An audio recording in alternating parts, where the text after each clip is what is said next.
به نام خداوند جان و خرد. من اول سلام عرض میکنم خدمت شما و بعد همراهان ما در صفحه زنده یاد آشورپور، علاقمندان موسیقی، فرهنگ و هنر گیلان.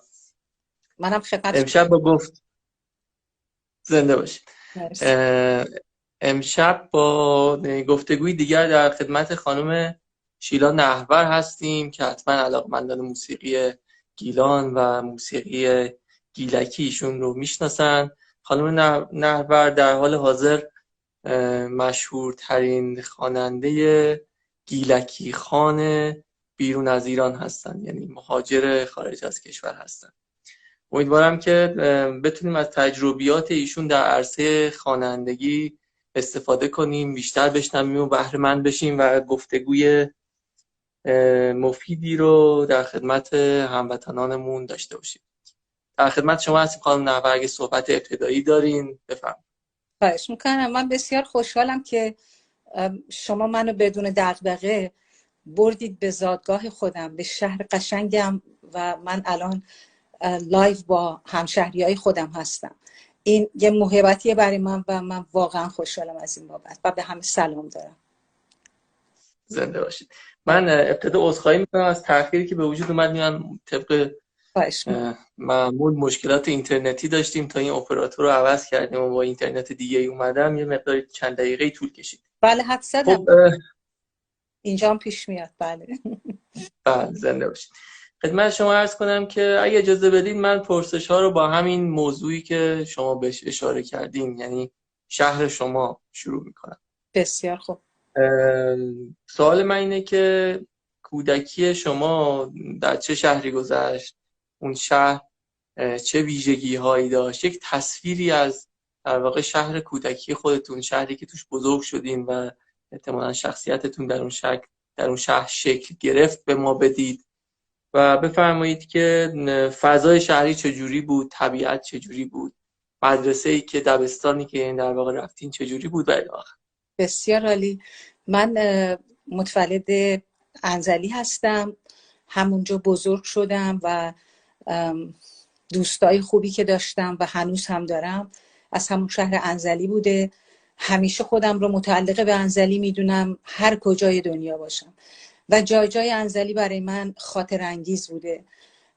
خاطرات خیلی خوبی دارم من تا اونجایی که یادمش.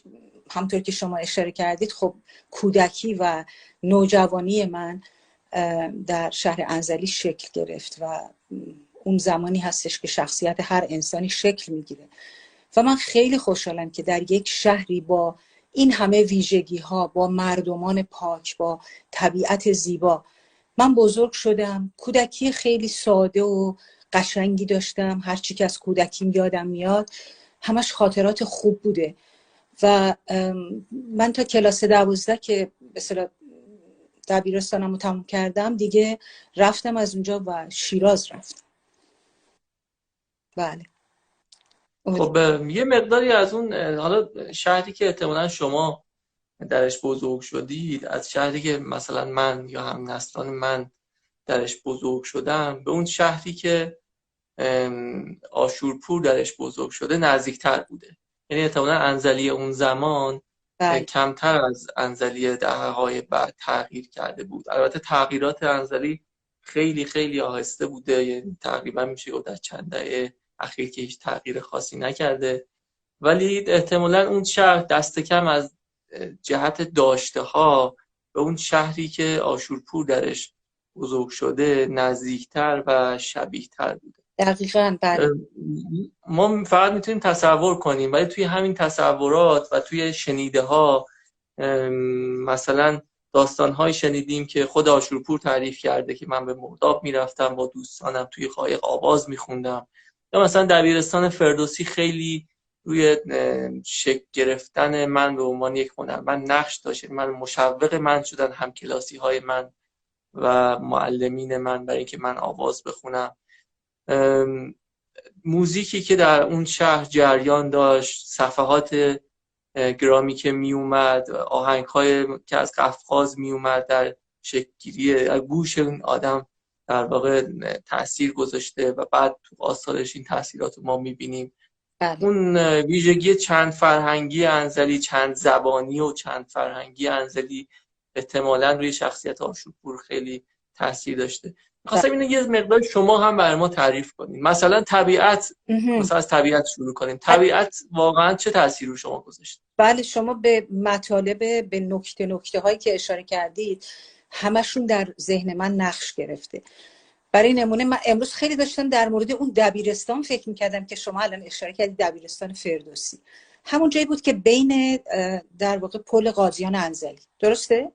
بله. جزیره میان پشته.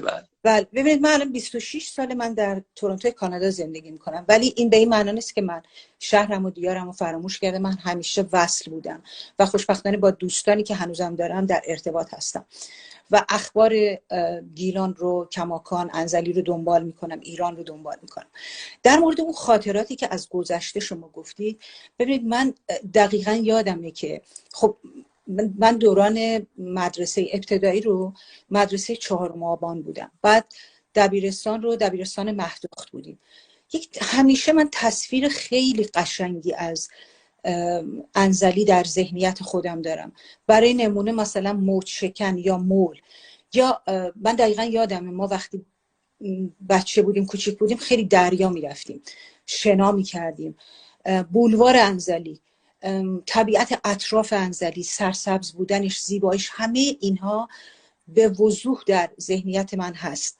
و من یادم میاد که زمانی که من دبیرستان بودم، ما خب موسیقی به اون شکل که فکر کنید در واقع اون چیزی که الان من روش فوکس دارم به اون شکل نبوده، یعنی شکل گرفته نبوده. در نتیجه اون به اصطلاح دوره هایی که با همکلاسیامون داشتیم، اون سیرکل یا دایره های کوچیکی که داشتیم و بچه ها میشستن و ما میخوندیم، و منم خب خودم خیلی شیطون بودم از بچگی، هم تو ورزش بودم، تو تیم والیبال به اصطلاح دختران انزلی بودم و هم که تو کار به اصطلاح خوانندگی بودم. دقیقاً یادمه که من با گروه سی بویز مثلا کار میکردیم. اخیراً زنده یاد الکساندر من دیدم که از میان ما رفتن. همه اینها خاطرات خیلی خوبی بود و طبیعت زیباش. من مثلا عکسایی دارم تو شالیزارها. همیشه من خوب به طبیعت و سبزیکاری و گل و گیاه و اینا خب خیلی علاقه‌مند بودم. من خوشحالم که از یک شهر و دیاری میام که همه اینا رو داشته. و جالب اینجاست که زمانی که من انزلی بودم، من اون زمان رو دارم میگم و من فقط از جانب خودم میگم چیزایی که میگم. یادم میاد که ما تو مدرسه تو شهر کلن مالتی کالچرال بودیم، یعنی چند ملیتی بودیم. من دقیقا یادم من دوستان ارمنی خیلی زیادی داشتم، با ارامنه، یهودی ها، بهایی، سیاه، سفید. یعنی تو کلاس و تو زمین بازی و یا محافل هنری که بود، ما همه با هم بودیم و فرقی واقعا نداشتیم. من مطمئنم که به اصطلاح دیدگاه مردم انزلی همچنان به همین شکله. و یکی این مسئله بر من خیلی مهم بود. و مسئله دیگه، مسئله ویژیتریان بودن که الان خیلی روی ترند رفته، خیلی به اصطلاح نرم شده، خیلی مردم دنبال میکنن. ما گیلانی ها بدون اینکه ما بدونیم، یعنی اینتنشنالی بدونیم، ما گیاهخوار بودیم و بیشتر غذاهای ما رو اساس گیاهخواری بوده. و خب اینجا این خیلی جالبه که من وقتی برمیگردم میبینم ما از یک فرهنگ خاصی برخوردار بودیم. ولو اینکه یک شهر خیلی کوچیکی بود، خب دروازه تمدن بود و امیدوارم که همچنان باشه. اینها همه به اصطلاح خاطرات خیلی خوبیه که من در ذهنیت خودم دارم. من میدونم که امروز هدف اصلی ما، یعنی به اصطلاح گرد همایی ما، عموما روی زنده یاد آشوب‌پور هست و من میخوام اون رو در یه بخش جداگانه بذارم که کامل به اون بخش بپردازیم. خب مرسی. یه ذره اگه موافقی این راجع به دبیرستان مهدوخت بهمون بگیم. به هر حال دبیرستان مهدوخت در کنار فردوسی که دبیرستان پسران بود، نظیرش بود برای دختران. حالا یه روایت هایی هم هست که اولین دبیرستان نمیدونم دخترانه ایران در انزلی بوده. ما به این اولین ها زیاد کار نداریم چون واقعا بیشتر دست و پاگیر هست تا اینکه یک چیز نکات مفیدی به ما بده. در مورد مهدخت بگین. تا جایی که من میدونم دبیرستان مهدخت مثلا تئاتر خوبی داشت، اجراهای موسیقی اونجا جدی بود. اینا بله. رو برامون تعریف. دبیرستان مهدخت یکی از مراکز شاخص تربیتی بود. من دقیقا یادمه با مدیرانی که داشتیم، معلمانی که داشتیم، مثلا خانم فرید، من خیلی خوشحال میشم که اسامیشون رو یادآوری کنم، خانم هما بودن، خانم عالیه کارگر بودن که از دبیرای بسیار نازنین من بودن، من همیشه به یادشون هستم. خانم پور مقدم بودن که مادر هنرپیشه کتایون بودن. ایشون هم مربی ورزشی ما بودن و هم کار نقاشی و آرت و تئاتر و اینا رو به ما یاد میدادن. یک شهر بود و به اصطلاح خب چند تا دبیرستان بود.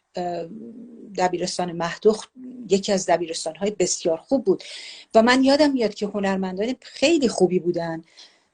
جایی که سیما دهزاد زیبا و نازنین بود با هنر خودش تو شهر، دختران فرخنیا بودن در تئاتر رو. میدونید ما افراد برجسته و شاخص زیادی در انزلی داشتیم و خوشبختانه انقدر افکار و دیدگاه و بینش باز بود که من شخصا خودم مشکل خانوادگی نداشتم از اینکه برم روی صحنه به اصطلاح آواز بخونم یا برنامه رو اجرا کنم. اون موقع یادمه که ما تو مدرسه یه راهروی توی مهدخت داشت و انتهاش من کاملا اون صحنه‌ها یادم. مثلا من خودم یه گروه کره کوچیکی داشتم، هم کلاسیایی که الانم باهاشون در تماس هستم. آهنگای مثلا گیتی رو میخوندیم، گوگوش، پوران.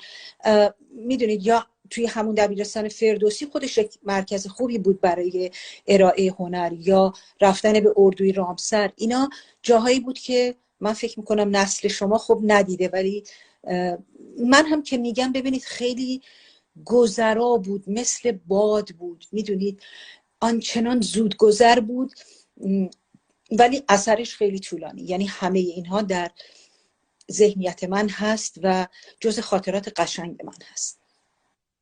خب همینجا یه پرانتزی باید باز کنیم، در واقع یه ذره سختگیر بشیم به ماجرا. یعنی که مشکلی که ما گیلانی ها مثلا داریم اینه که به گذشتمون چند نوع روی کرد بیشتر نداریم. یکیش حالا نوستالژیه که خیلی در واقع حسرت روزهای خوبو میخوریم، یا تاسیانه، ولی که خیلی در واقع انتقادی به اون دوره کمتر پرداختیم. همین نکته که شما فرمودید یه موضوعی رو به ذهن میاره. آموزشگاه‌های یک شهر موفق بودن در واقع روبرو کردن بچه‌ها با هنر و فرهنگ، ولی بعدش انگار این رها میشه.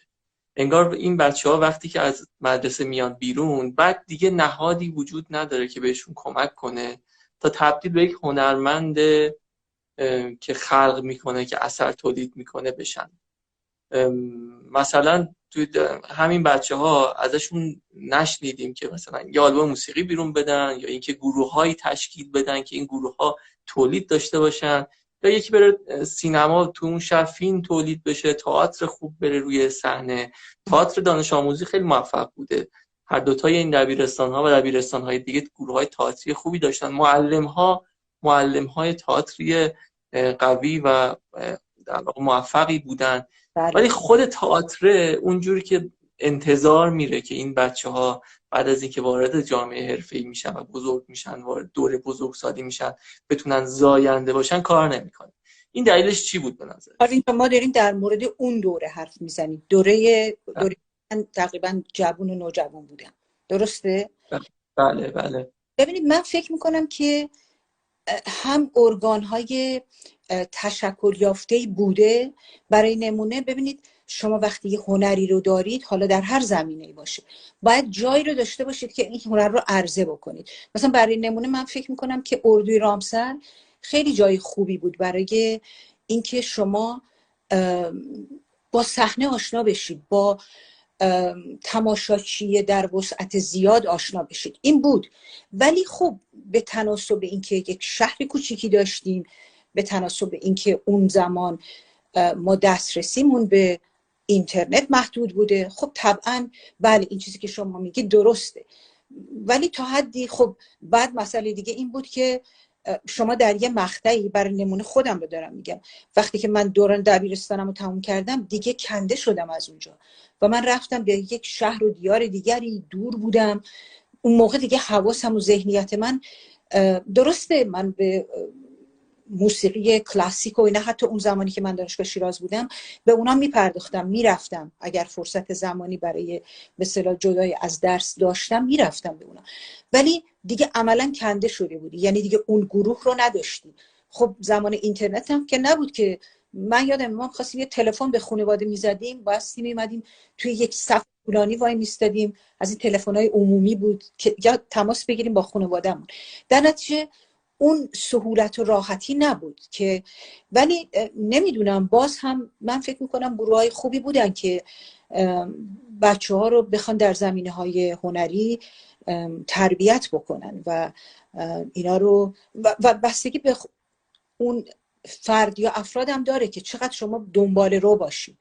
میدونید من خب همیشه عجین بودم با موسیقی رو خیلی دوست داشتم، یعنی هیچگاه موسیقی از من جدا نبوده، ولی اون که در یک مقطعی واقعا رکودی بوده یا اصلا آنچنان سرکوب بوده که ما اصلا به موسیقی نمی پرداختیم، ولی من در خلوت خودم با موسیقی بودم همچنان. بله. من یه سوالی بپرسم، شما در دهه مثلا 40 و 50 در بیرون از مدرسه داخل شهر تئاتر میدیدین؟ شما منظورم نسل شماست نه شخص شما. تئاتر میدیدین یا کنسرت موسیقی خوب برگزار میشد؟ بله همونطور که بهتون گفتم مثلا من کاملا یادمه اردوی رامسر من چندین بار رفته بودم، تئاتر میدیدیم، باله میدیدیم، یعنی من یادم یه گروهی بودن که باله میرقصیدن، تئاتر بود. موسیقی بیشتر خب تمرکزش روی موسیقی پاپ بود بیشتر اون زمان. من فکر میکنم که اون education یا اون تعلیم و تربیت موسیقی در ابعاد مختلف برای ما اونقدر فراهم نشده بود و من این شانس رو داشتم که با خانم اوهانجانیان آشنا بشم. خانواده‌شون اونایی که انزلی هستن خب قطعا میشناسن، خانواده هنرمند بودن، با موسیقی بودن، اصلا کلا ارامنه خیلی عجین بودن با موسیقی. خب من یه مقداری خودم کند و کاوه بیشتری کردم زمانی که انزلی بودم و ایشون خیلی مشوق من بودن و نمیدونم اگه دوست دارید من یه کمی بیشتر در مورد خانم اوهانجانیان آره حتما که الان رسیدیم. من یادمه وقتی که با خانم اوهانجانیان بیشتر آشنا شدم، میرفتم کلاساشون. خب اصول موسیقی چه سالی بود؟ فکر میکنم من بعد از اینکه از دانشگاه برگشتم، بعد از 1979 بود، شاید مثلا 80-81 این حدودا بود. یادم من خب بچه داشتم ولی میرفتم کلاسشون. البته قبلا هم تو دوران دبیرستانم باشون آشنا بودم ولی به طور مستمر اون زمان بیشتر من موسیقی باشون شروع کردم. من هیچ وقت یادم نمیره که وقتی پیش خانم اوهانجانیان میرفتم، خب اولش به اصطلاح خیلی آکادمیک بود و خیلی جدی با موسیقی، یه جور رابطه خیلی خوبی ما با هم داشتیم و ایشون خیلی خوب منو پذیرفته بودن و من یادم میاد که من به محضی که میرفتم از اون پله‌هایی که صدا میخورد و چوبی بود و اصلا خونش و فضا و اینا کاملا یادم. بعد من میرفتم، میدونی فامیلی من اسدیه، به من میگفت اسدی جان بشین اینجا برای من خروسخان رو بخون. من براش خروسخان آشورپور رو میخوندم و بعد ایشون ملودی بسیار زیبایی با اون انگشتاش که دقیقاً الان یادمه میزدن و من توی دنیای دیگه‌ای بودم. بعد یادمه که ایشون موقع یه سری به اصطلاح شاگردایی داشتن، کارآموزایی داشتن که در سنین مختلف. بعد عید مثلا کریسمس که میشد یک جشن بسیار ساده رو برگزار میکردن با یه درخت کریسمس خیلی کوچیک و میدونید یک فضای خیلی قشنگی بود. بعد تک تک اون بچه ها می اومدم و اینا اون چیزی که یاد گرفته بودن رو برای اون تماشاچی‌ها به اصطلاح پریزنت میکردن، اجرا میکردن. برای نمونه که پرسیدید، خب اون زمان خود خانم اوهانجانیان و همسرشون یکی از افرادی بودن که بسیار سرشناس بودن و با موسیقی بودن. در نتیجه من یادمه که ما میرفتیم اونجا، این جمع و این اجرا و میدونید هر چقدر در وسعت کمی بود ولی ارزش بسیار بزرگی داشت. و من یادمه خیلی در کنارشون بودم، باشون همکاری میکردم، برنامهشون رو اجرا میکردم، مقدمه برنامه رو. حالا یه کمی پیانو بلد بودم مثلا، منم میزدم ولی خیلی در حد ابتدایی. و این خاطرات همش هست دیگه، میدونید خاطرات انزلیه اینا. بله. خب شما پس وقتی که ازدواج کرده بودین بعدش رفتیم پیش خانم اوهانجانی؟ بله بله. پس احتمالا مثلا بشه دهه 60 ایران. درسته. بله بله. درست. خدمت شما عرض کنم که پس اولین مواجهه شما در واقع با اثر آشورپور در اون کلاس خانم اوهانجانیان بود که در واقع از نزدیک با اثر روبرو شد. راستش رو بخواین، اگر دقیق بخوام براتون بگم، آشنایی من با شخصیت بزرگ استاد آشورپور زمانی بود که من انزلی رو ترک کرده بودم، رفته بودم دانشگاه شیراز. فکر میکنم سال اول بودم و یک دوست رشتی داشتم. این دختر بسیار دختر اینتלקچوال بود و ما خیلی به هم نزدیک بودیم. اون رشته مهندسی شیمی میخوند و منم رشته زبان ادبیات انگلیسی میخوندم. بعد یادم میاد که از طریق اون من با کارهای آشورپور آشنا شدم. اون موقع فقط کارهای موسیقاییشون رو شنیدم و شیفته این کارها شدم. دیگه خیلی من نزدیک شده بودم، مدام وقت داشتم. اون یادم میاد یک ضبط صوت قدیمی بود و از این کاست بود میذاشتیم، من مدام به این گوش میدادم. یک شور و حال خاصی در من ایجاد میکرد، به خصوص این که نه که از انزلی هم دور شده بودم، اون حال و هوای طبیعت گیلان. چون میدونید دیگه در اشعار آشورپور فقط اشعار عاشقانه و به اصطلاح صحبت از جمعه بازار و اینا نیست، از طبیعت و از زنان در شالیزار و از خیلی چیزا صحبت میکرد. این متولد بود در به خودی خود در کارهای آشورپور و من اینها رو مکررن گوش میدادم و واقعا لذت میبردم. و بعد نمیدونم میتونم ادامه بدم یا میخوای بله. من میخوام همین الان بیشتر، یعنی اصلا هدف من امروز دیدار من با شما و بقیه بیشتر در مورد زنده یاد آشورپور هست، نه من.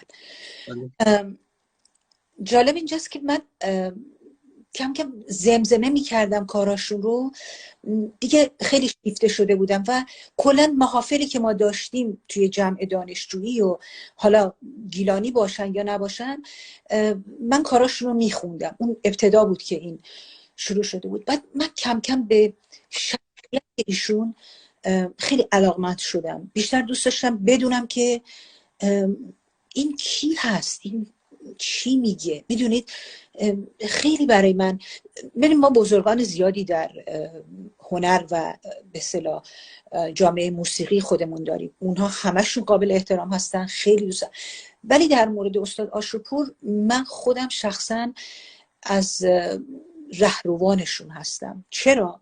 به دلیل که من وقتی کارهای ایشون رو بیشتر بررسی کردم، اون چی که بهش رسیدم این بود که در اون زمان که هنوز اینترنتی وجود نداشت، دنیا گلوبالایز نشده بود، دهکده جهانی نبود، اونقدر راحت نبود که شما برید یوتیوب یه چیزی تایپ کنید بزنید، نمیدونم آهنگ یوکرینین بیاد، روسی بیاد، چه میدونم مکزیکی بیاد. ایشون اون حد و مرز رو شکسته بودن، یعنی فراسوی مرزها رفته بودن و دیگه حصار نبود توی موسیقی. من همیشه اعتقادم به اینه که در رابطه با موسیقی ما مرز نداریم. یعنی وقتی که این تلفیق رو شما توی کار مثلا جمعه بازار میبینید یا جینگ جان میبینید، اصلا شگفت انگیزه. یکی مسئله مرزبندیش بود که فراسوی این به اصطلاح چیز رفته بود. و مسئله دیگه در رابطه با تابو شکنی که ما در فرهنگ خودمون داریم. من شخصا به فرهنگمون خیلی احترام میذارم، چه گیلانی چه ایرانی و چه کانادایی، چون من کانادایی هم هستم و به همه اینا احترام میذارم. ولی هر بخش از هر کدوم از فرهنگی که زیان آور باشه، مثلا برای نمونه من اصلا تعارف خوشم نمیاد یا دیدگاه مرد سالارانه طبیعتا هیچ خوشش نمیاد. در مورد آشورپور که وقتی من میگم این سنت شکنی کردن، اینها رو شکوندن، ببین ما در فرهنگمون اگر کسی میخواد از یار و محبوبش سخن بگه، ذهنیت ما فقط اینه که این باید قد و قامت بلند بالایی داشته باشه. ولی آشورپور میاد از پاچه لیلی میخونه، یعنی لیلی قصه هاش قدش سرو شیراز نیست، قد کوتاهی داره، تازه خاطرخواهان زیادی هم داره. میگه کی خاطر خندبامون میکشتنه پاچه لیلی، درسته؟ یعنی این خیلی توش حرف داره، پاچه لیلی توش خیلی حرف. ما کلیشه‌ای نگاه نمی کنیم، یعنی زیبایی افراد اون چیزی نیست که در ذهنیت ما هست، همه زیبا هستن. یکی مسئله بود، من اینا رو یادداشت کردم. یکی دیگه مسئله هارمونی هست که بین اشعار و ملودی ها وجود داره. اصلا این اعجاب انگیزه. مثلا در مورد اصوات یا اصوات، منظورم اصوات، در مورد صداها، شما مثلا جینگ جان رو وقتی که بهش گوش میکنید، اینجا شما آوای ج زیاد هست. خب توی لاهی جان، جینگ جان، خیلی این ج شما اینو زیاد میشنوید. این یک تحرک و یک حس خاصی در آدم ایجاد میکنه. باور کنید این حس رو نه فقط بگم در مورد ما که اون رو میفهمیم، این زبان رو میفهمیم ایجاد میکنه، نه، حتی من دیدم بچه کوچیک خیلی واکنش نشون داده. من خیلی از دوستان به من گفتن که جینگ جانو که بچهای کوچیکشون میشنون واکنش نشون میدن و این از اثرات کار زنده یاد آشورپور بوده. و اینکه موسیقی که ایشون ارائه دادن موسیقی نیست که خمودی و رکود و سکون رو به همراه داشته باشه، حرکت داره. موسیقی جریان داره، بهت زندگی میده، بهت عشق میده، بهت نیرو میده. شما باور نمی‌کنید، من اثر ماندگار ایشون جمعه بازار رو همیشه این به من نیرو میده. شما شاید باور نکنید، من صدها بار اینو اجرا کردم. هر بار که اجرا میکنم یه حس خاصی به من میده. نه تنها به من، این چیزی هست که من از به اصطلاح افرادی که نشستن الزاماً ایرانی یا گیلانی هم نبودن، این حس رو گرفتن. میدونی اینها از شگفتی های زنده یاد آشورپور بوده. ببینید موسیقی الان ما خیلی افراد زیادی داریم در دنیای موسیقی، هیچ کدوم بد نیست. من همه موسیقی نوع دوست دارم. خواننده‌هایی که میان زحمت میکشن، هر کسی سبک خودشو داره. ولی دیدید که برای یک دوره‌ای خواننده‌ای میاد میخونه بعد دیگه محو میشه. چرا؟ برای اینکه کار بایستی یک پیام یا مسیجی داشته باشه. اگر نداشته باشه، اگر کلیشه‌ای باشه، اگر تکراری باشه، اگر تقلیدی باشه، خواه نخواه محو میشه، فید میشه، نابود میشه. ولی آشورپور اینجوری نبوده. شما نگاه کنید چند نفر تا حالا نوروز آشورپور رو خوندن و همشون زیبا خوندن، همش یک تازگی و خلاقیتی درش بوده. از کجا اومده؟ منشأش از آشورپور بوده. این شخصیت برای من به جرئت میتونم بگم که یک رول مدل هستن برای من و من از ایشون، من فالوور ایشون هستم، پیروی میکنم و من خیلی خوشحالم زمانی که من شروع کردم به اصطلاح تصمیم گرفتم که کارای ایشون رو بازخونی بکنم. باشون تماس گرفتم. ایشون صدای منو شنیدن، خیلی منو تشویق کردن و انقدر شیرین و مهربون با من صحبت کردن و از طریق یکی از دوستان کتاب آفتاب خیزان دریا طوفان رو برای من از طریق یکی از دوستان برای من فرستادن. افرادی که با دستخط و امضای استاد آشورپور آشنایی دارن، ایشون این رو برای من نوشتن و اسم همسر منم که موسی نهرور هست اشاره کردن و امضا کردن و تشویقم کردن و از من خواستن که من این رسالت موسیقی گیلان رو به خوبی اجرا کنم و من همیشه ایشون رو به عنوان الگو ازشون قدردانی میکنم. خب شما به عنوان یه خواننده میخوام یه ذره راجع به تکنیک خوانندگی آشورپور و اون استعداد ذاتی که توی حنجرش بود صحبت کنیم. ببینید تکنیک هایی که ایشون داشته در ارائه، همونطور که اشاره کردم به مثلا برای نمونه اون جه هایی که در کارشون هست یا صلابت صداشون، نوع ارائه موسیقیشون به گونه‌ای بوده که همه اقشار رو جذب می‌کرده و این کاملا واضح و کاملا مشخصه. من فکر میکنم که کاراشون به گونه‌ای بوده که خود به خود نشان دهنده اینه که ثابت میکنه که از اصالت خاصی برخوردار بوده و چقدر زیبا و درست این نوت ها رو هیت میکردند و میخوندند. شما در یک خانواده گیلک بزرگ شدید، درسته؟ گیلک هست؟ بله. پس اولین در واقع مواجهه شما با زبان گیلکی درون خانواده در کودکی بوده. توی خانواده هم گیلکی صحبت میکردین؟ اولین مواجهه من فکر میکنم با لالایی مادر بوده. من به گیلکی صحبت میکردم و میکنم. من در خلوت خودم وقتی که فکر میکنم به گیلکی فکر میکنم. من به انگلیسی فکر نمی کنم یا اسپانیش فکر نمی کنم، قطعا به گیلکی فکر می کنم. بله. بعد وقتی که رفتی تحصیلات رو، شما رشته آواشناسی فکر می کنم درس خوندین توی دانشگاه.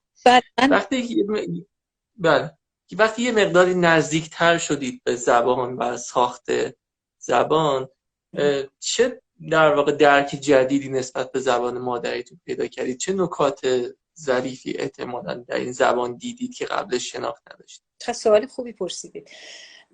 من رشته اصلیم زبان و ادبیات انگلیسی بوده به همراه لینگویستیک یا آواشناسی که اینو من دانشگاه شیراز خوندم و بعد اومدم کانادا، اینجا هم ادامه دادم این رو. و چقدر من خوشحالم از اینکه این رشته من ارتباط تنگاتنگی با موسیقی داشته.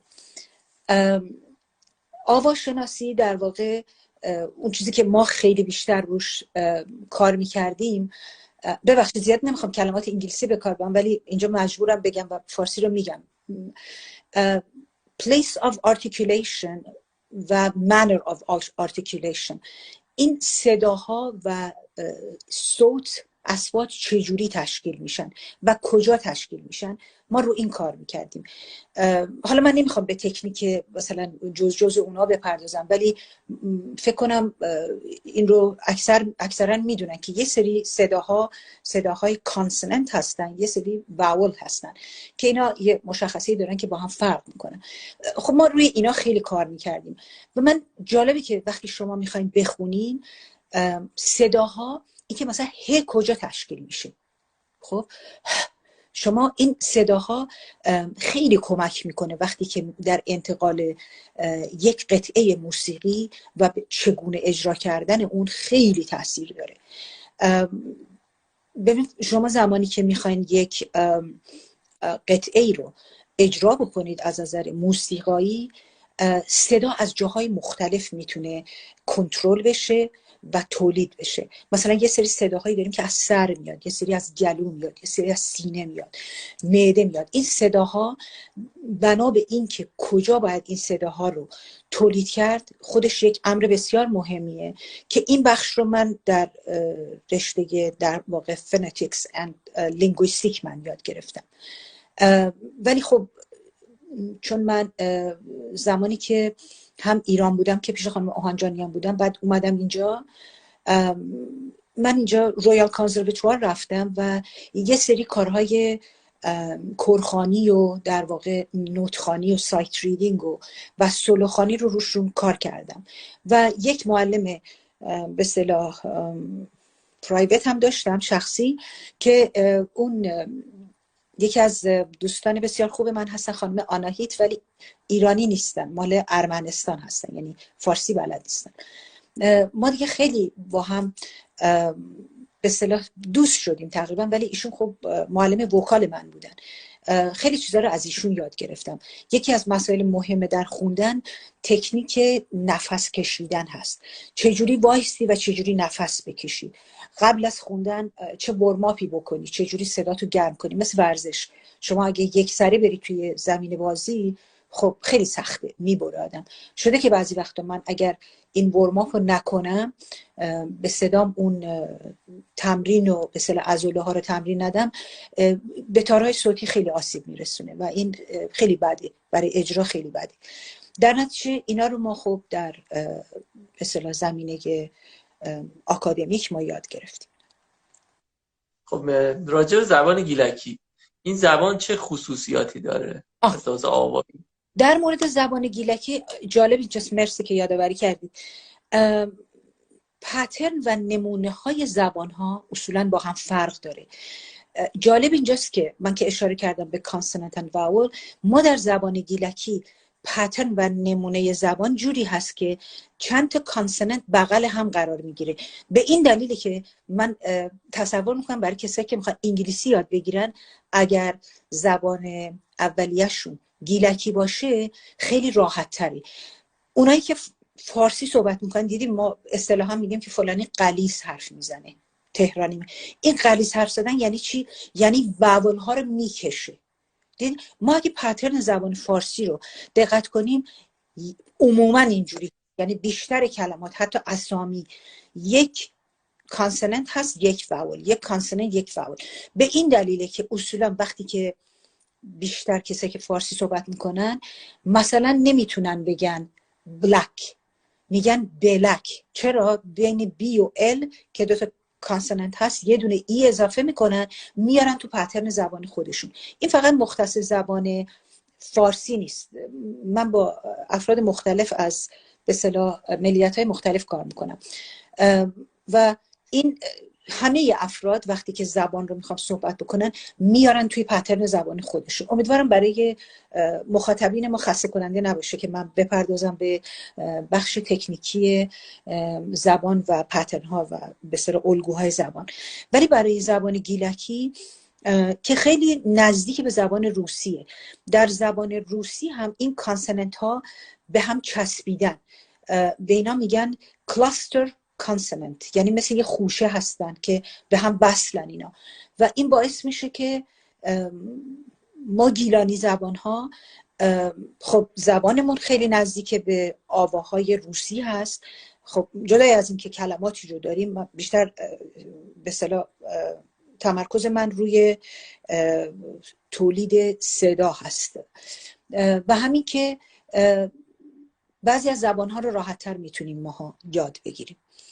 خب این من فکر می‌کنم اثرش از همون زبان گیلکی. خب شما مثل آقای آشورپور آواز ایرانی یاد نگرفت. حالا آشورپور احتمالاً شاید در دسترسش نبوده معلم آواز ایرانی، شاید هم خودش علاقه نداشته. این علتی که شما هم رفتیم پیش یک خانم ارمنی و در واقع فن آوازی غربی رو یاد گرفتین چی بود؟ شما هم در دسترستون نبوده یا علتی دیگه؟ من یه مقدار کار کردم روی دستگاه و گوشه های به اصطلاح دستگاه ایرانی کار کردم. برای اینکه نمیدونم، فکر میکنم دیدید من با یه سری گروهی که با آقای اندلیب کار کردم، اونا اساسا اینسترومنت هایی که استفاده میکردن به اصطلاح ابزار موسیقی سنتی بوده و من قبل از اونم از طریق یکی از دوستان، یکی از موزیسین ها پرداختم به اصطلاح گوشه ها و دستگاه های سنتی ایرانی. خب خیلی احترام میذارم، خیلی دوست دارم، ولی علاقه نمیتونم بگم، یعنی کار من بیشتر تو یک دایره و پیرامون دیگه ای هست، ولی این به این معنا نیست که من به اون نپردازم. من همچنان الان موسیقی یاد میگیرم. من الان با یه آکادمی، البته نه موسیقی ایرانی منظورم نیست، من الان با یه آکادمی موسیقی ثبت نام کردم. بیشتر الان من به پیانو میپردازم. موسیقی یک زبانه، یعنی نوت و موسیقی مثل زبانهای گوناگونی که در دنیا صحبت میشه متفاوت نیست، یکیه. نوت ها حالا بعضیا C D E F هست، بعضیا به صورت دو ره می فا صول لا هست. خب من اونجوری یاد گرفتم ابتدا، ولی الان با هر دوش آشنایی دارم و الان هم یاد میگیرم. اون چیزی که بیشتر منو جذب میکنه به، نمیتونم بگم موسیقی غربی، کلا موسیقیه، برای اینکه همین موسیقی رو هم شما اپلای بکنید به موسیقی سنتی هم کار میکنه دیگه. منتها ربع پرده‌ای که ما در موسیقی سنتی داریم عموما ما در موسیقی غربی نداریم اینا، ولی پرداختن به گام ها، به اسکیل ها و فواصل نوت ها، نوت خوانی ها، اینا تقریبا یکیه. یعنی حالا اگر بگید که من خیلی تخصص دارم روی دستگاه ها اینا، نه، ولی تقریبا مثلا اصفهان و همایون چجوری اینا مرج میکنن به هم، یا یه الگو گذاشتن که مثلا این نمونه چهارگاه هست، میدونید اینا رو تا یه حدی بلدم، میدونید. خب حالا میخوام یه سوال عامیانه بپرسم، چون سوال خیلی ها هست و خوبه که یه جایی بهش پرداخته بشه. اونم اینه که من نوعی به عنوان یک گیلک زبان، بله، وقتی که در واقع شعر گیلکی رو مثلا شعر سرتیپ پور توی آواز کلاسیک اجرا میشه یا به آواز اپرایی اجرا میشه و همین شعر توی آواز ایرانی و توی دستگاه ایرانی اجرا میشه، با تکنیک آواز ایرانی اجرا میشه، انگار اون نوع اول یه حلاوت دیگه‌ای بر من داره. این سوال خیلی ها هست که این از تجربه شنیداری ماست که به اون یه دلچسبی میده، یا واقعا گیلکی این ویژگی رو داره که با این نوع آواز خیلی سازگاره؟ منظور من آواز کلاسیکه. البته ببینید بستگی به نوع انتخاب آهنگ داره. مثلا فرض بگیرید شما جمعه بازار رو یا مثلا نوروز رو خیلی نمیتونید با سازهای سنتی ایرانی رو اجرا کنید، به خصوص مثلا جمعه بازار. ولی خب خیلی کارهای استاد آشوپور هستن، مثلا کلالی جانم، یا مثلا دریا طوفان داره، خیلی کارشی. برای نمونه آهنگ خروسخان که من واقعا شیفته این آهنگ هستم، این با پیانو بیشتر جواب میده، میدونید، تا با سازهای. ولی خب خیلی کارهای دیگه ای دارن که خودشون هم با سازهای سنتی خوندن. میدونید بستگی به تسلط اون خواننده داره. هم این هست و همون مسئله که آرمین جان شما اشاره کردید، اصولا ما عادت کردیم که اگر یک ترانه ای رو با صدای اوریجینال یک به اصطلاح کسی که خیلی معروف بوده و از نظر موسیقایی شناخته شده بوده میشنویم، برای عامه مردم خیلی سخته که سویچ کنن اونو از خواننده دیگه بشنون. نمیدونم این فرهنگیه، نمیدونم تعصبه، واقعا نمیدونم چیه، چون در دنیای به اصطلاح اینور که ما هستیم این خیلی مسئله قابل هضمیه و اینکه شما یک اثر ماندگار موسیقایی رو بیاین اینو بازخونی بکنید، حالا یا با همون به اصطلاح شکل و شمایلی که داره، یا اینکه یه خلاقیتی به خرج بدین عوضش کنید. تنظیمش رو عوض کنید یا سازبندیاش رو عوض کنید. به هر حال من احساس میکنم که برای جامعه ما یه خورده سخته این. مثلا فرض بگید دیروز من دیدم یه نفر مراببوس رو خونده بود. اشکالی نداره، این از کارهای ماندگار موسیقی ما هست. خیلی خوبه که اینو همه بخونن. شاید ما جوانهایی داریم که مثلا فرض بگیرید بنان، دیگه ما از بنان یعنی شخصیت والایی بودن، ولی شاید به واسطه اون ضبطی که در اون زمان شده برای یک جوان که خود سخت باشه اونو گوش بده.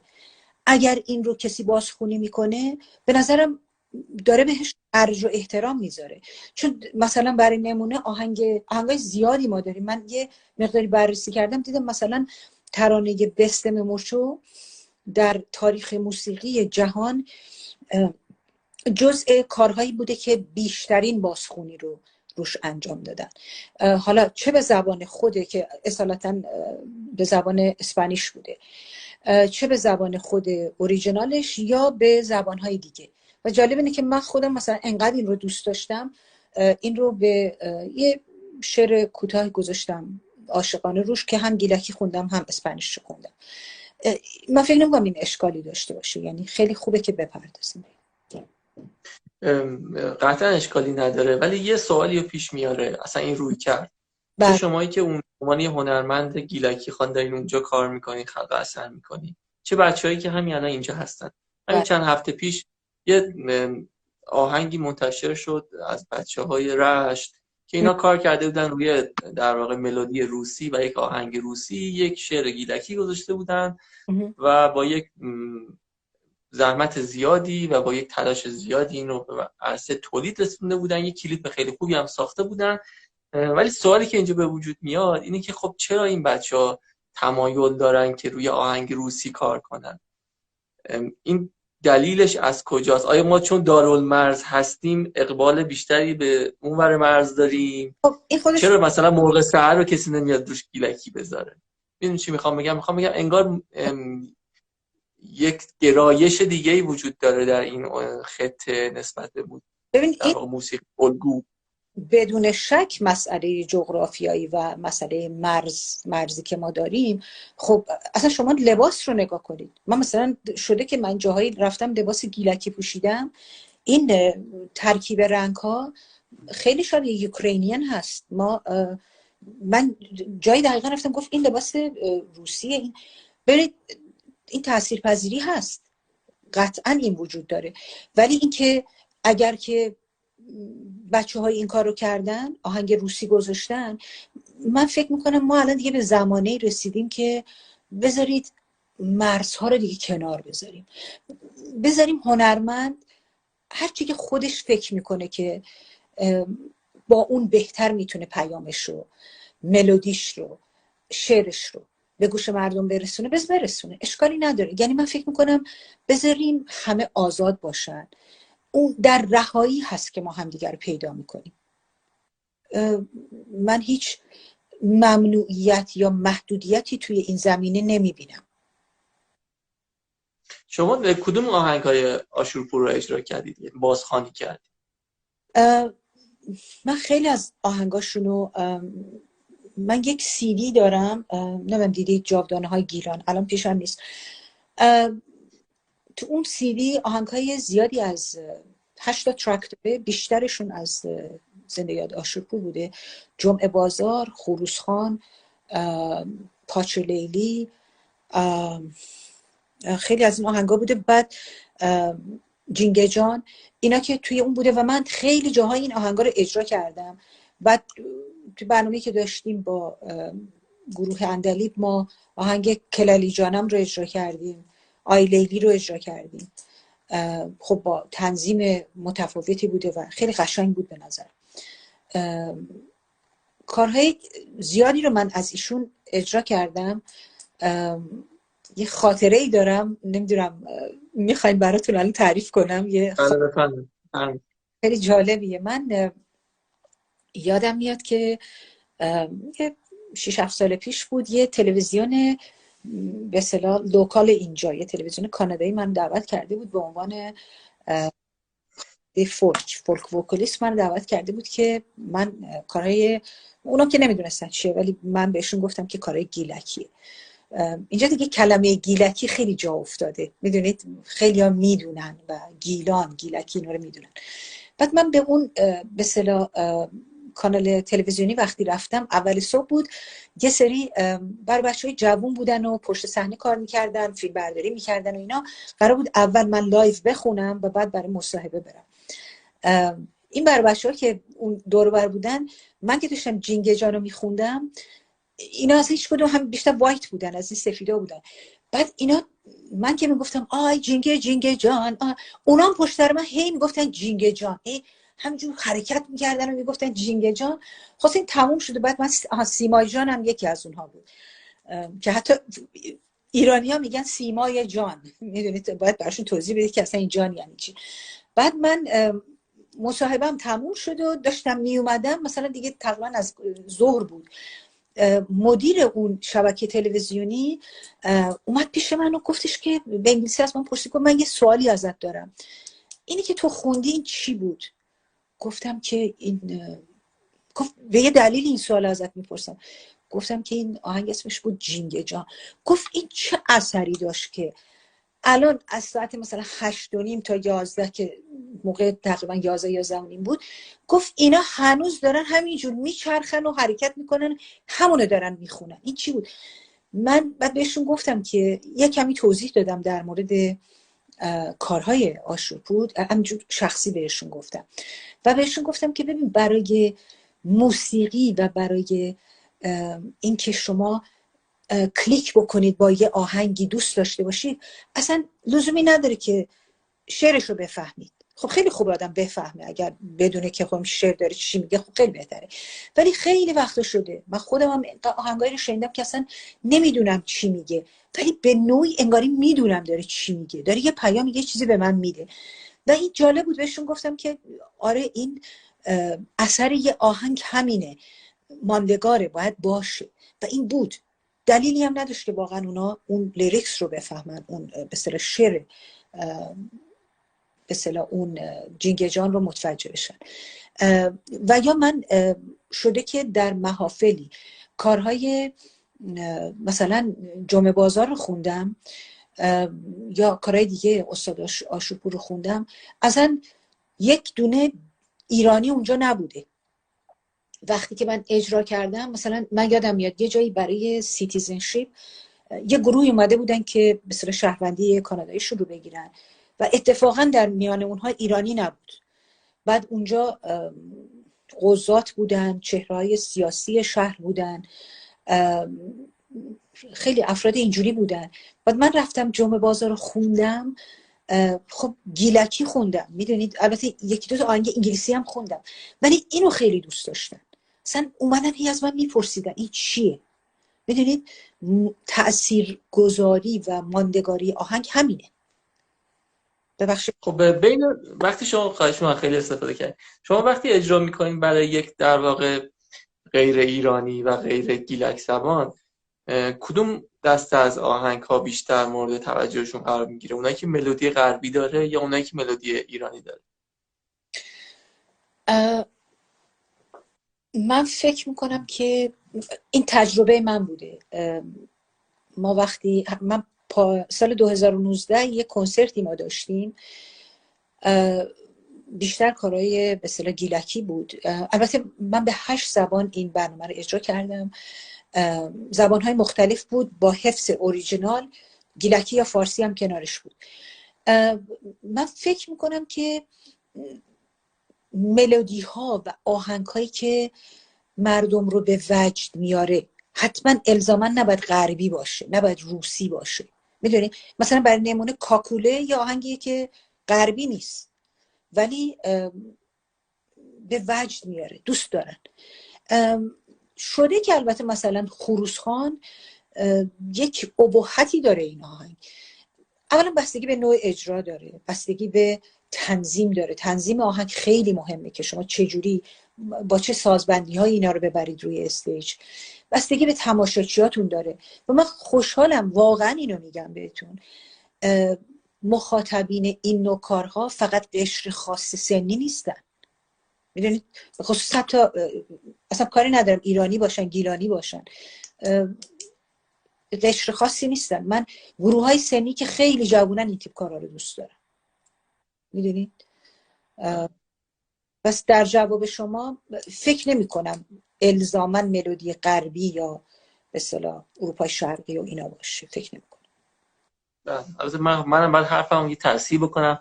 منظور ما از غرب به نسبت ماست، چون همه این ملودیایی که این دوستان اساتید خوندن اروپای شرقیه دیگه. درسته. بعد از منظر ما غرب محسوب میشه. خدمت شما عرض کنم که شما قطعات گیلکی که میخونین، حالا اون دسته‌ای که در واقع از مخاطبان شما که غیر ایرانی هستن رو فعلا میذاریم کنار، ولی اونایی که ایرانی و گیلانی هستن میخوام اگه بشه یه تصویری به ما بدین که اصلا مخاطب شما چه شکلیه، اینا کیان، چی دوست دارن، چه گروهای سنی هن، چه اقشاری هن، چه موسیقی رو میپسندن. مخاطبی که شما به عنوان یک گیلکی خان اونجا پیدا کردید کیه؟ همونطور که بهتون گفتم همه گروه ها همه شکل. من موقعی که داشتم برنامه رو به اصطلاح تدارکات برنامه رو میدیدم برای کنسرت، مثلا من بچه‌هایی رو داشتم که بکاپ سینگر من بودن، بچه‌های خیلی خوبی بودن، مسلط به موسیقی و به کورخوانی و به اصطلاح آواز و اینا بودن. اینا خیلی جوان بودن، عاشق این کارا بودن، اینا خیلی جوان بودن. حالا اینا که بخشی از بچه‌های خودمون بودن. موزیسینای من با موزیسینای نسبتا جوونی کار میکنم. خب من سنم خیلی بالاست، بچه‌هایی که به اصطلاح با ما کار میکنن نسبتا جوونن. اینا خیلی دوست دارن و مخاطبین ما، تماشاچیای ما. باورتون نمیشه من موقعی که اون روزی که برنامه داشتن، یعنی تقریبا بعدش دیگه به خاطر کووید دیگه برنامه ها همه متوقف شد، در اون آخرای اون برهه به اصطلاح وحشتناک حاکم بر دنیا بود. من اینجا خب میدونید که کشور فوق العاده سردیه، یه وقتی طوفان و اینا میاد. روزی که من برنامه داشتم با همه تدارکاتی که کرده بودیم، یک روز وحشتناک طوفانی سردی بود، ولی با همه اینا اقشار مختلف مردم اومده بودن. سالن خیلی بزرگی بود، پر شده بود سالن، میدونید، و دوست داشتن. میدونید خیلی دوست داشتن این نوع کار رو. خب به ارائه کار خیلی بستگی داره به اینکه شما چجوری کارها رو پریزنت بکنید. میگم مثلا تنظیم کارها خیلی مهمه. اینا عواملی هستش که میتونه مخاطب رو جلب کنه. خب حالا حتما افراد زیادی هم هستن که اصلا دوست ندارن، اصلا از صدای من ممکن خوششون نیاد یا از این سبک کار خوششون نیاد، ولی عموما دیدم که خیلی مثبت بوده، فیدبک ها خوب بوده. حالا من سوالمو یه جور دیگه ادامه میدم. من به عنوان یا امثال من به عنوان کسانی که علاقه‌مندن که در واقع جریان موسیقی رو توی جامعه شناسایی کنن، دنبال کنن، توی کشور خودمون و توی استان خودمون توی گیلان ابزارهای زیادی دستمون نیست برای اینکه بتونیم این مطالعه رو در واقع درست داشته باشیم. چرخه تولید موسیقی معیوبه، کنسرت‌های زیادی روی صحنه نمیرن، رسانه‌ها به موسیقی گیلانی خیلی نمیپردازن. در مجموع فرایند تولید و عرضه موسیقی که عالی ترین نقطهش همون عرضه موسیقی در کنسرت هاست و روبروی مردمه، چون فرایند کامل نیست و اشکال داری هست، مطالعه و شناخت مخاطب موسیقی هم میذاره برامون دشواره. حالا این بحث رو میذارم کنار. این چیزی که میخوای از شما بپرسیم، یعنی سوال امثال من هست و خیلی برامون زی قیمته، اینه که الان مخاطب گیلک زبان شما به عنوان یک خواننده گیلکی خوان در غرب، این مخاطب الان چی فکر میکنه، چی دوست داره و از شما چی طلب میکنه؟ آیا این مخاطبی که 40 سال فریز شده و همون چیزی رو از شما طلب میکنه که 40 سال پیش شنیده بود، یا آیا انتظار داره از شما که با زبان مادری خودش مضامین روز رو بشنوه، این آهنگ رو دنبالش هست؟ آیا اگه شما از یک آهنگی با مضمون روز به زبان گیلکی بخونین، مورد حمایت و تشویق و در واقع اترکشن این آدم ها قرار میگیرین؟ خب ببینم الان مخاطب شما چی میخواد از شما. ببینید مخاطب گیلکی زبانتون، گیلک زبان.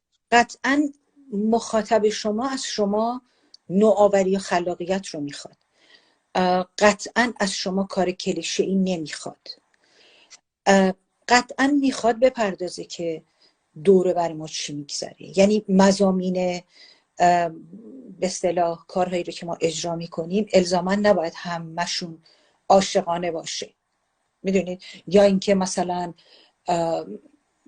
خب خیلی خوبه طبیعت هست دیگه، توی کارهای گیلکی ما طبیعت نقش خیلی مهمی داره، مثلا لزومی نداره ما راجع به عید بخونیم، گل پامچال و اینا همش از طبیعته، ولی اون که در اطراف ما هم میگذره باید به گونه‌ای متولور بشه در کارهای موسیقایی. نه فقط موسیقی، هنر به هر نوعی بایستی یک انعکاسی از آنچه که در جامعه ما میگذره باشه. حتما نبایستی موسیقی همه ما رو مثلا وادار کنی که پاشیم الان برقصیم، اشکالی نداره، رقصم خیلی خوبه، ما رقص بسیار زیبایی هم در آهنگای گیلکیمون داریم، ولی محور صحبت من سر اینه که ما محدودیت‌های مختلفی داریم، ما به اصطلاح مشکلات و مصائب مختلفی داریم که بایستی به اینها پرداخته بشه. برای نمونه مثلا من یادم میاد که 1-2 سال پیش بود که یک دختری به نام رومینا رو پدرش سرشو برید، یک دختر 13 ساله بود، فکر میکنم مال تالش بود این دختر. این برمیگرده از اون honored killing، چی میگیم، قتل‌های ناموسی، درسته؟ این یکی از مشکلات عمده جامعه ما هست. این بایستی در تئاتر، در موسیقی، در نقاشی، در کاریکاتور باید اینو نشون داد، باید باهاش مبارزه کرد.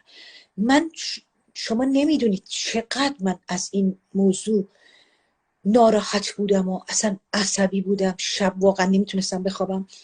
یادمه که وقتی این اتفاق افتاد من یه شعری سرودم برای رومینا و آهنگش هم البته خودم ساختم، ولی تنظیمش رو که از دوستای پیانیست من با یه پیانو خوندم اینو. نمیدونم حالا چقدر شنیدن، به خاطر اینکه مخصوص همون دوره بود، شاید به فراموشی سپرده شده این معضل اجتماعی. بنابراین من فکر میکنم که بایستی ما بپردازیم به این مسائل. میدونید اصلا هنر ویژگیش اینه، یک، و اینکه همش دیگه ما نباید به یک سابجکت بپردازیم، همش تمام آهنگ عاشقانه باشه یا روی یه موضوع بپردازیم. خب ولی حرفتون کاملا درسته، ولی این گونه نیست، در عمل این اتفاق نمیفته. حالا آهنگ رومینای شما رو من شنیدم و خیلی برام جالب بود. اولین سوالی که تو ذهنم اومد همین بود که شما به چه علتی اینو به عرصه کنسرت نرسوندین، در یک اجرای در واقع خصوصی باقی مونده. فکر کردم شاید به نظر شما اون قوامی که برای اجرای زنده داشت نداره، یا اینکه الان خودتون فرمودید یه تاریخ مصرفی داشت که زمانش گذشت. ولی خیلی این اتفاقها نمیفته، مخصوصا توی گیلان که نمیفته، مخصوصا در بین جامعه هنری گیلانیان بیرون از این مرزها هم این اتفاق خیلی خیلی کمتر میفته. به هر حال رومینا یک ماجرایی داشت که از سطح اخبار روزمره بیرون زد و خیلی‌ها در دنیا اینو شنیدن، شما هم شنیدین و خیلی‌ها دیگه شنیدن. و خیلی بله و خیلی اتفاقات دیگه‌ای هست که من اطمینان دارم برای شما هنرمند مثل رومیناست ولی بروز در زبان هنر نداره. مثلا طالاب انزلی خودش یک رومیناست که حالا به دست پدر بزرگتری به قتل رسیده، ولی هیچ نمودی در آثار هنرمندان، مثلا کاری که حسن خوشدل انجام میده توی ترانه‌اش، حسن زنگی مثلا روی کرده یک هنرمندیه که نگاه انتقادی داره نسبت به طبیعت. خب طبیعت رو که نمیشه از ذهن هنرمند گیلانی حذف کرد، ولی هنرمندی مثل حسن خوشدل میاد با یه دیدگاه انتقادی اینو از دریچه ذهن خودش عبور میده و یک اثری میرسه که اثر متفاوت تر از آثار کلیشه نظیر خودش هست. ولی تعداد این آثار هنری خیلی خیلی کمه. درست. یعنی مخصوصا توی جامعه هنرمندان بیرون از ایران خیلی کمتره. آیا این علتش اینه که دور شدن از در واقع خود اجتماع اصلیشون و دیگه اون اخبار به دستشون نمیرسه، یا اینکه مثل بعضی از هنرمندان نگران این هستن که هموطنان خودشون رو در داخل ایران برنجونن که بعد برچسب‌هایی بهشون زده بشه که شما رفتین اونجا مثلا خوش اینو دارین، الان از مشکلات ما میگین، و این در واقع انگ‌ها و برچسب‌ها و این تهمت‌ها باعث میشه که هی به اون تکرار اون مضامین کلیشه‌ای خاطرخواهی و زیبایی‌های طبیعت و قشنگی‌ها و به اینا بپردازن. علت واقعی چیه؟ ببینید، در مورد این اشاره که کردید خیلی قشنگ گفتید شما. طالاب انزلی خودش رومیناست. من موقعی که مثلا اینجا هستم اخبار رو نگاه میکنم میبینم که درختای سیمتری داره از بین میره، یا مثلا پل قاضیان که من خاطرات خیلی خوبی دارم، همیشه اونجا کشتی میرفت میومد، میدیدم آدما مثلا تا زیر زانوشون آب هست. خب این خیلی منو آزرده میکنه، خیلی رو من تاثیر میذاره. ببینید شما حتما میدونید من حرفه اصلیم خوانندگی نیست. من از راه خوانندگی اصلا پول در نمیارم، ولی اینکه من همیشه هزینه میکنم برای خوانندگی. یعنی خوانندگی منظورم برای رسوندن پیامم یا گذاشتن کنسرت و اینا. ما اینجا مشغله خیلی داریم. ببینید من اول از همه یک مادرم، یک همسرم. من در خونه‌ای که زندگی میکنم باید به این بپردازم. من یک کار فول تایم دارم، خیلی مسائل دیگه. بعد شما میخواین یک کاری رو تولید بکنید، باید از خیلی چیزا بگذرید تا یک کار تولید بشه. همونطور که بهتون گفتم من حرف اصلیم این نیست، ولی با همه اینا من خیلی پرداختم به این مسائل. و کارهایی رو که مثلا برای نمونه همین رومینا یا مثلا آهنگ می انزلی رو، اون شرایطش پیش اومد که من راجع به اون چیزی که در دلم بود راجع به انزلی اونو بیارم تو اون آهنگ. حالا چجوری من الهام گرفتم، چی شد، حالا اون یک داستان دیگه ای داره. ولی که من فکر نمی کنم که، من جانب خودم میگم، من نمیدونم آیا هنرمندی اگر بخواد بیاد راجع به مثلا اینکه مرداب داره از بین میره یک شعری بزنه یا اینکه کاری رو ارائه بده، این اتفاقا برعکس نشون میده که چقدر در واقع به علیرغم اینکه اینور هست ولی اهمیت داره براش اینکه شهرش آیا داره رو به بهبود میره یا داره از بین میره. یا مثلا آثار تاریخی که ما در شهرمون داریم، من نگاه میکنم اینا چقدر زیبا هستن و راحت داره از بین میره. خب این خیلی منو اذیت میکنه. ولی اینکه آیا اگه من یه خواننده رپ بودم شاید اینا رو مثلا توی در لابلای گفتارهای رپ بتونی این رو منتقل بکنی. من تا اونجایی که تونستم تا حدی خیلی مختصر این کارو کردم، ولی بقیه چرا نمی کنن و یا نکردن واقعا نمیدونم. اوکی، خب راجب میانزلی هم میخواستم صحبت کنم. البته بذارین یه نکته رو بگم در دلم نمونه. اونم اینه که شما خیلی تلاشتون ستودنیه که سعی میکنین چیزهایی که شما رو آزار میده و رنج میده رو وارد ترانه کنین و وارد آهنگ کنین، اما نمیدونم چرا نتیجه کار، یعنی میخوام بدونم چرا، یعنی واقعا سوال من اینه چرا نتیجه کار بازم آزاردهنده نیست. من انتظار ندارم که وقتی قطعه موسیقی رو میشنم یا ترانه رو میشنم آدم اینقدر بهش فشار بیاد که واقعا یه رنج عظیمی متحمل بشه، ولی انتظارم اینه که وقتی یه قطعه موسیقی راجع به یه شهری میشنویم که همه چیزهای خوب رو ازش گرفت، یعنی بلایی نبوده که دیگه سر این شهر نیارن دیگه، همه چیزهای خوب ازش گرفتن و واقعا اصلا این مضمون تبدیل به یک مضمون رنجاور شده، چرا نتیجه کار اون حدی که به نظر امثال بنده واقعی میرسه رنجاور نیست؟ بازم یه چیز شیرینیه، انگار یک صحبت شیرین قشنگیه راجع به یک شهری که دیگه وجود نداره. اون شهر حال حاضره که واقعا وضعیتش تلخه، این تلخیه چشیده نمیشه از کار؟ بر اینکه وقتی که من انزلی رو تجسم دارم، بهتون گفتم من 26 سال اینجا، من یک بار فقط بعد از اینکه اومدم اینجا برگشتم به ایران. من میخوام انزلی که در ذهنیت من هست، نمیخوام به خودم دروغ بگم ولی میخوام اون انزلی قشنگ باشه، نمیخوام ویران شده باشه.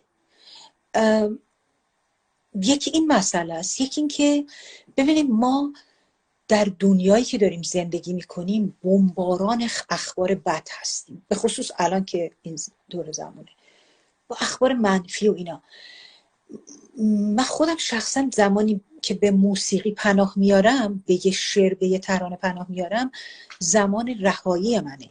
یعنی موسیقی برای من مثلا یک قرص آرام بخشه، منو میخواد به یک آرامش فکری برسونه.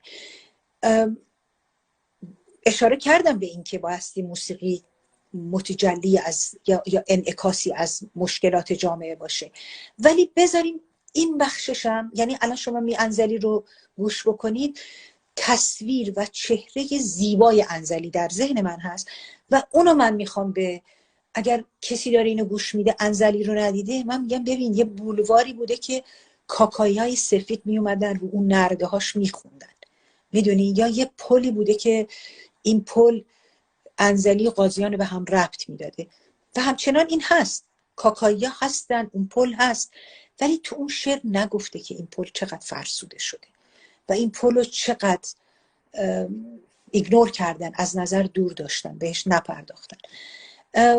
بعضی قسمت من فکر میکنم همطوری که اونجا به شما گفتم که بذاریم یک هنرمند رو رها باشه اونجوری که میخواد کارش رو عرض کنه، بذاریم اونجوری این رو به انتها برسونه و به گوش مردم برسونه. ولی این به این معنا نیست که من در مورد خودم میگم که من بی توجه هم نسبت به اون چی که داره در شهر من میگذره، حتی در مورد فرهنگ. چون واقعا زمانی که من نوجوان بودم، جوان بودم، نه خانگی بد بود، نه دوچرخه سواری بد بود، نه توی تیم والیبال بازی کردم بد بود، هیچ اینا بد نبود. یعنی منم در خانواده بزرگ شده بودم که همیشه تشویقم میکردن، یعنی هیچ من مانعی سر راه نداشتم. من کماکان فکر میکنم مردم انزلی یا گیلان اینجوری فکر میکنن. نمیدونم، شما من تصحیح کنید اگر اینجوری نیست. نه همینجوری هست، ولی نکته‌ای که وجود داره اینه که حالا من در مورد انزلی صحبت میکنم که مصداق در واقع صحبت‌های خودمون هم باشه. بله. این شهر انگار شناور در یک تلاطم، در یک آبی از خیال و رویا پردازی و نوستالژی، و وقتی توی شهر راه میریم در و دیوار مغازه ها عکس انزلی دهه 40 و 30 و 50 هست.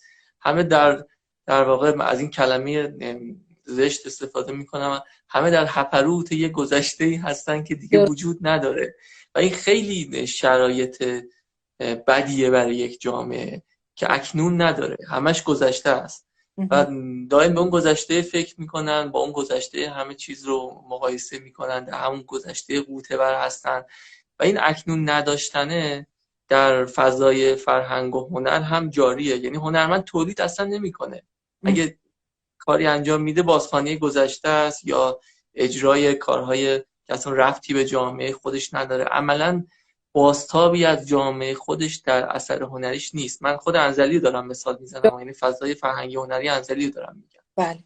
و این خیلی شرایط بدیه برای یک جامعه دیگه که کاملا چشمشو بسته به حال خودش و در رویای گذشتهشه. این بدترین شرایطه که به جای اینکه شما به طرف جلو برین، به قول یکی از دوستان دیروز میگفت که من دارم رانندگی میکنم، آینه بغل رو نگاه میکنم پشت رو، ولی به سمت جلو میرانم. ما باید فراموش کنیم دیگه، نه اینکه گذشتمون رو فراموش کنیم، یعنی بازگشت زمان و افسوس خوردن ها و نمیدونم این الان مثلا چقدر مردم ما خوب میپوشیدن و نمیدونم، نه اینا رو باید فراموش کنیم. ولی خب شرایط دشواره، میدونید من الان از اینجا بشینم مثلا یه نسخه‌ای بپیچم بگم که مردم گیلان یا انزلی باید چیکار کنن، فکر کنم بدون از ذهنیته. ما باید بیشتر واقع گرایانه مسائل رو ببینیم که بودجه ها صرف چی میشه، جوانای ما دارن چیکار میکنن، چقدر ما هنر رو داریم پرورش میدیم، چقدر شهرمون داره جلو میره. میدونید میگم اینجا هم ما خیلی آثار قدیمی داریم، تازه آثار قدیمی اینجا مثلا 150 سال قدمت داره، میدونید قوانینی داره، یعنی کسی نمیتونه بیاد همینجوری یک ساختمونی رو با اون بنای قدیمی که داره مثلا از بین ببره. یعنی یک پالیسی، یک اصولی وجود داره. میدونید من واقعا نمیدونم، برای اینکه من خب سالها دور بودم، ولی اینا دغدغه های من قطعا هست. بله مرسی. خب اگه اجازه بدین یک کمی بیشتر راجع به تولید هنری صحبت کنیم. یه چند دهه‌ای که از انقلاب گذشت، خب هنرمندان پاپی که از ایران رفته بودن شروع کردن به ارتباط دوباره با جامعه هنری داخل ایران.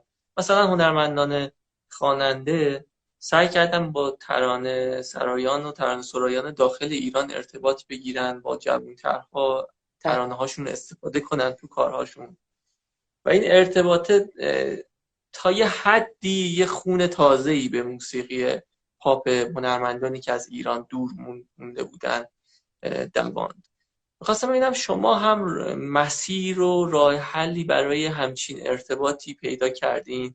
آیا مثلا دسترسی دارین به کسایی که به شاعرانی که داخل گیلان هستن یا داخل ایران هستن و گیلکی شعر میگن و بتونی از شعر اینا استفاده کنی که همون مضمونایی که اینا واقعا در روز باش درگیر هستن وارد کارهای موسیقیایی بشه؟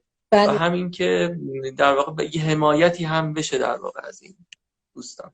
بله بسیار عالی. من یکی از کارهایی که خیلی دوست دارم اون کار رو به اسم سبز تاج، نمیدونم شنیدید یا نه. این کلا این کار در ایران در رشت تولید شده.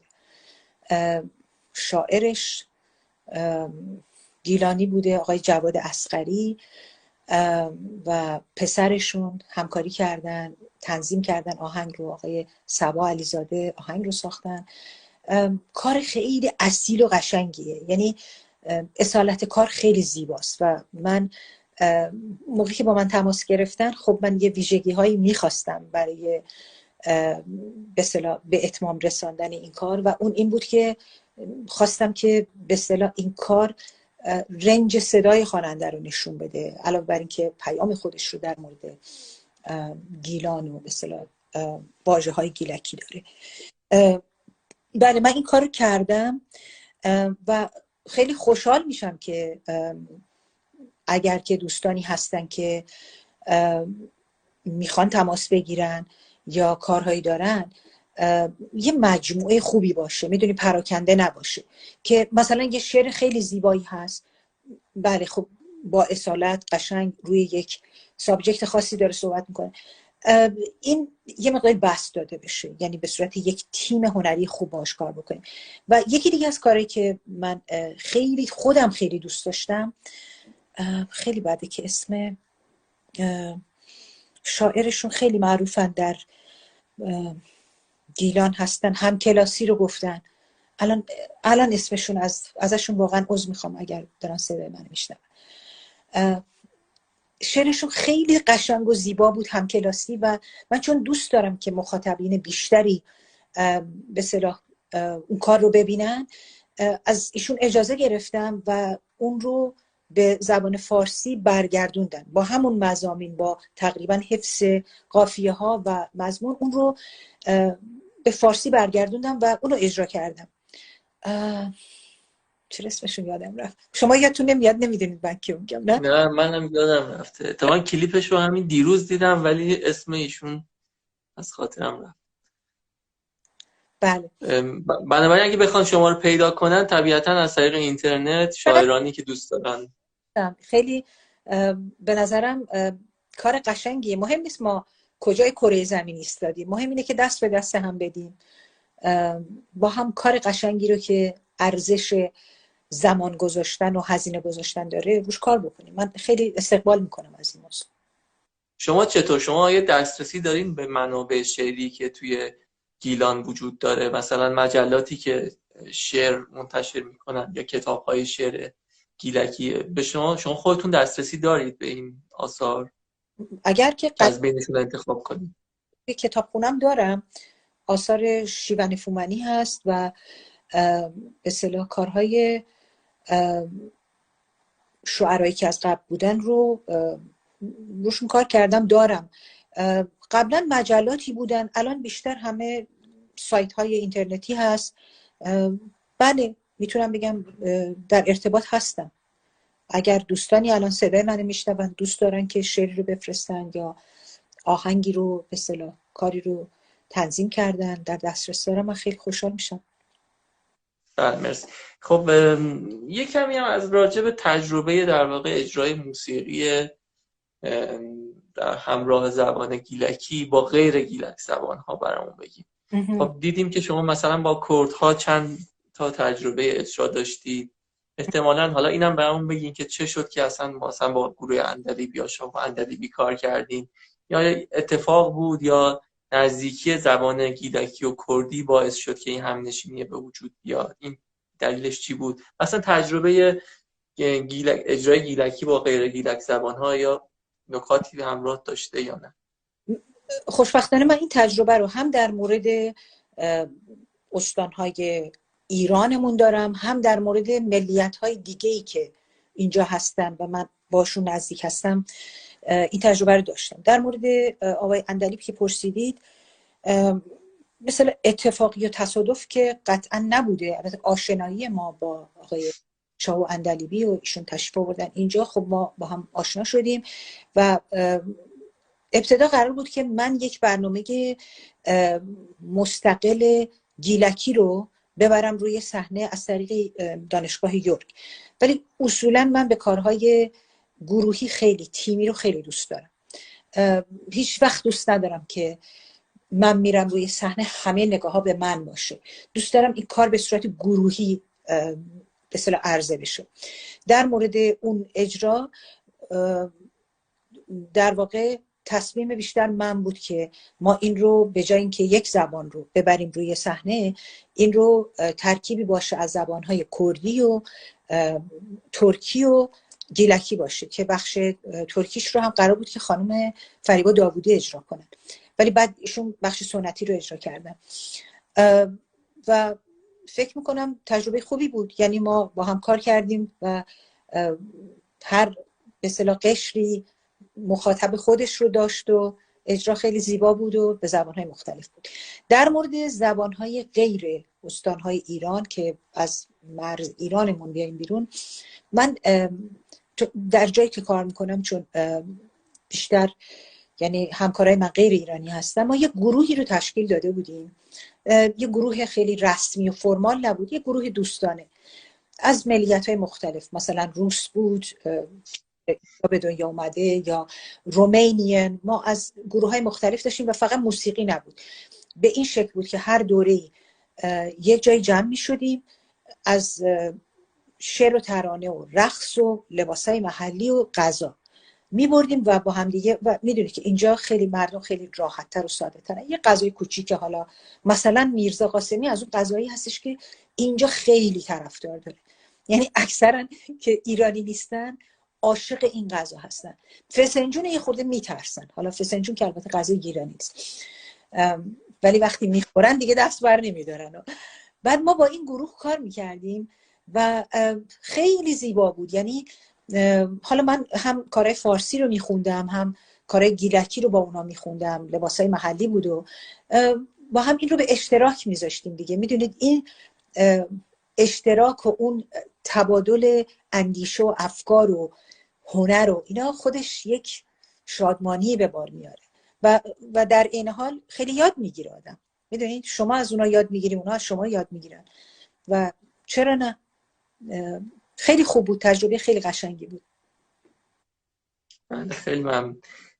خب خانم رهبر، اگه نکته‌ای در پایان مونده که جا مونده از پرسش های من شما دوست دارین بفرمایید، به گوش هستیم که بشنویم.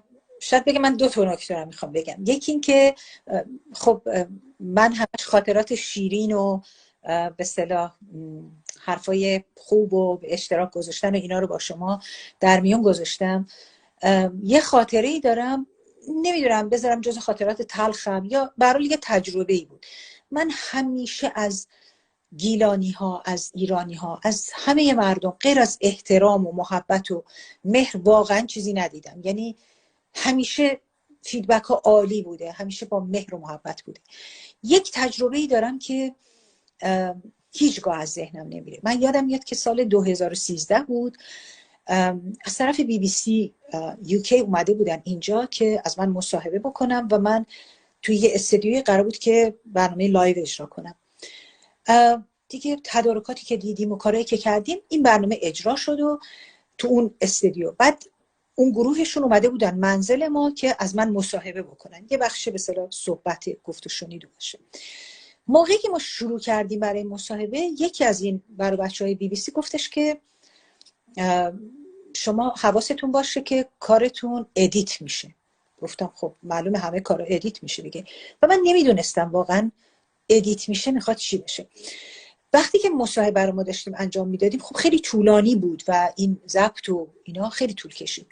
من یادم میاد که یک بخش عمده از صحبت‌های خودم رو در مورد زنده یاد آشورپور تاثیرگذار که من شون گرفتم این رو بهش اشاره کردم و بعد این تموم شد و خلاصه ما اومدیم دیدیم برنامه پخش شد و اون قسمتی که من به زنده یاد آشورپور اشاره کرده بودم کلا ادیت شده، حذف شد و من احساس کردم که این موجب رنجش دوستان گیلانیمون قرار گرفت. من خیلی از این بابت ناراحت شده بودم، تماس گرفتم با بی بی سی، گفتم شما میشه اینو یه مروری بکنید؟ گفتن نه دیگه این دیگه ریلیز شده، دیگه نمیشه کارش کرد. برای این یکی تجربه های کمی میدونید شیرینی نبود، اینجوری بگم. نکته دومی که میخوام بگم، نمیدونم شاید مثلا اینو بتونم بذارم جزء آرزوهام، که البته شما امروز منو یه کمی نزدیک کردید به این آرزو، منو آوردید به گیلان سبز، به انزلی قشنگمون و ممنونم از شما. خواهش میکنم. من یه گروهی رو من درست کرده بودم، اخیراً این رو به ثبت رسوندم به اسم گروه جینگه و این توضیح دادم که این چرا اسمش جینگه هست و گفتم که این گروه فقط به این معنی نیست که یکی بیاد آواز بخونه. جینگه اشاره میشه به افراد یا گروهی که مینوازند، میخونن، میرقصن، برای شادی اومدن و این رو الهام از زنده یاد آشورپور گرفتم. آرزوی من این هستش که یک روزی اگر عمری برای من باقی بمونه، من بیام ایران، من بیام گیلان، بیام انزلی، ما هممون یه گروه جینگه بشیم، دست به دست همدیگه بدیم و بریم و آواز سر بدیم. آرزوی سلامتی برای شما داریم خانم نهرور. خیلی از مصاحبت با شما به شخص لذت بردم و آموختم. امیدوارم که سالهای سال سلامت باشین و همیشه اسب آوازتون زین باشه. حالا خلال صحبت‌های شما من تقلب کردم، رفتم مراجعه کردم به اینترنت، دیدم که آقای شهرام دفاعی شعر همکلاسی رو گفتن، که یادی هم از ایشون بشه و تشکر. و ازشون تشکر میکنم که شعر به این زیبایی رو سرودن و من این کار رو خوندم. داشتم آخرش میگفتم که بریم تو کوکو کمندهای گیلان و با هم گل پامچال رو با هم بخونیم تو اون قسمتی که بله آقای شهرام دفاعی، نمیدونم فکر کنم دیگه سن آدم میره بالا، یه خورده ذهنیتش خوب کار نمیکنه. به هر حال منم خیلی لذت بردم از مصاحبت با شما، از سوالهای خیلی خاص و به اصطلاح ویژه‌ای که پرسیدید، خیلی متفاوت بود. عبارات مختلفی داشتیم، برای من خیلی لذت بخش بود که با هم بشینیم به گفتگو. خیلی ممنون، بزرگوارین. ممنون از شما، مرسی از وقتی که گذاشتین. امیدوارم فرصتی دست بده که هم شما از نزدیک شهرتون رو ببینین و هم ما بتونیم از نزدیک شما رو ببینیم و از هنرتون استفاده کنیم. ممنونم. امیدوارم یک روزی من بیام تو خیابون سپه و گلستان، نمیدونم الان اسمشون چیه، همونه سپه و گلستان. بیام راه توی زبان مردم همونه. همونه. ترسم اینه که مبادا من بیام هیچکی رو نشناسم، هیچکی هم منو نشناسه. امیدوارم که اینجوری نشه. به هر حال مهر خودم رو به شما و به همه همشهریای خودم میدم و این رو یادآور میشم که من همیشه وصل بودم به ریشم و افتخار من این هست که یک گیلانی، یک انزلیچی، یک ایرانی و یک کانادایی هستم. خیلی ممنون. براتون آرزوی سلامتی و موفقیت دارم. مرسی از وقتی که گذاشتید. سپاس. خدا نگهدار شما. خدا نگهدار. زنده باشین. خدا نگهدار.